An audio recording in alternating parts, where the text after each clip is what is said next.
আওয়ামী লীগের সাথে লোক নেয়, জনগণ নেয়। সেই জন্য আওয়ামী লীগ এখন এসি রুমের ভিতর থেকে বিভিন্ন রকমের পাগলের মতো কথাবার্তা বলে।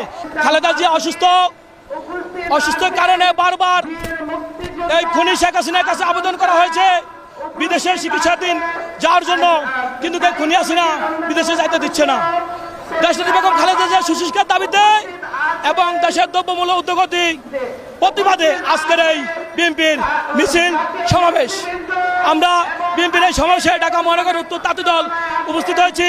আমাদের সাথে ঢাকা মহানগর উত্তর তাঁতি দলের আওতাধীন বাসারটেক থানা, উত্তরা পশ্চিম থানা, উত্তরা বিমানবন্দর থানা, উত্তরা দক্ষিণখান থানা, উত্তরা পূর্ব থানা, উত্তরা শিল্পাঞ্চল থানা, তারপরে বিভিন্ন ওয়ার্ড তাঁতি দলের নেতৃবৃন্দ আমাদের এখানে উপস্থিত আছেন।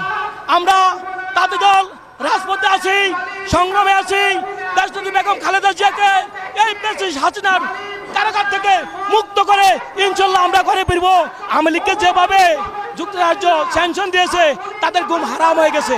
এখন অর্থনৈতিক স্যাংশন আসতেছে, কারণ যে দেশের উপরে যদি স্যাংশন আসে অর্থনৈতিক উপরে, তারপর প্রশাসনের উপরে, তখন আর এই দেশে কিছু থাকে না, ভাবমূর্তি নষ্ট হয়ে যায়।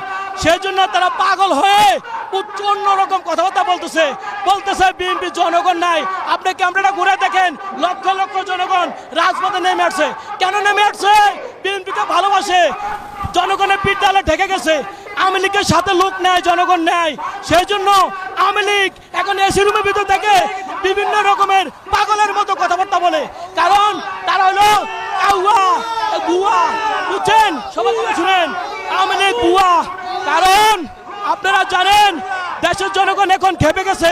আওয়ামী লীগকে পিটে এই দেশটাকে বিতাড়িত করবে এই দেশের জনগণ। কারণ স্বাধীনতার সময়, যুদ্ধ সময় দেশের নিরীহ জনগণ যুদ্ধ করছে, রক্ত দিছে। আমরা মনে করি এখন জনগণ খেপে রাজপথে নেমে গেছে, আওয়ামী লীগকে বিতাড়িত করবে। ইনশাল্লাহ খালেদা জিয়াকে মুক্ত করবে। আমরা খালেদা জিয়াকে মুক্ত করে ঘরে ফিরে যাবো।